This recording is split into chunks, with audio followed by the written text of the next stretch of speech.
दो मुसाफिर अपने अपने रास्ते से घर जा रहे थे। उन दोनों के पास अपना अपना अनाज था। वह दोनों आपस में टकरा जाते हैं। वह दोनों फैसला करते हैं कि हम अपना अनाज अदल बदल कर लेंगे। दोनों मुसाफिर अनाज लेकर घर पहुंचते हैं। मुसाफिर अपना अनाज खोलता है, उसमें कीड़ों के सिवाय कुछ नहीं होता है। दूसरा मुसाफिर भी अपना अनाज खोलता है, उसमें भी कीड़ों के अलावा कुछ नहीं होता है। दोनों मुसाफिर गुस्सा होते हैं और एक दूसरे को मारने के लिए फिर से उसी जगह पर आते हैं। लेकिन वे दोनों फैसला करते हैं कि एक महान दानी बाबा के पास जाएंगे। जो भी उनके पास जाता है वह खाली हाथ लौटकर नहीं आता है। वे दोनों दानी बाबा के पास गए। उन दोनों को सोने का सिक्का मिला। वह दोनों सिक्का लेकर वापस लौट गए। लेकिन उन दोनों ने बाबा के सोने के खजाना को देख लिए थे। उन दोनों के मन में लालच आ गया। वह दोनों खजाना को चुराने के लिए रात में खजाना के पास गए। एक मुसाफिर सोना को लाने के लिए नीचे गया। वह सोने के सिक्के को जल्दी जल्दी झोला में भर दिया। लेकिन उसके मन में भी लालच आ गया। वह भी दिमाग लगाया और खुद भी सोने के सिक्के से भरे हुए झोला में आ गया। मुसाफिर सोना को लेकर निकल पड़ा। दूसरा मुसाफिर झोला से बाहर आया और दूसरे मुसाफिर से बोला कि मैंने सोना वहीं छोड़ दिया। रात हो गई। वह दोनों वहीं सो गए। तभी एक मुसाफिर झोला लेकर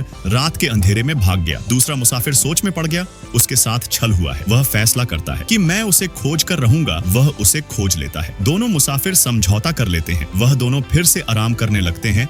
इस बार दूसरा मुसाफिर खजाना को लेकर भाग जाता है। वह घर जाता है और सारी बातें अपनी पत्नी को बताता है और खुद को जमीन में छुपा लेता है। और इधर बाबा का रोते रोते बुरा हाल था। मुसाफिर को खोजते खोजते दूसरा मुसाफिर उसके घर आया। वह छुपा था। वह उसे बाहर निकालता है। वह दोनों इस बार खजाना को आधा आधा आपस में बांट लेते हैं और खुशी खुशी अपना जीवन यापन करने लगते हैं। इसमें नुकसान किसका हुआ, कमेंट करें।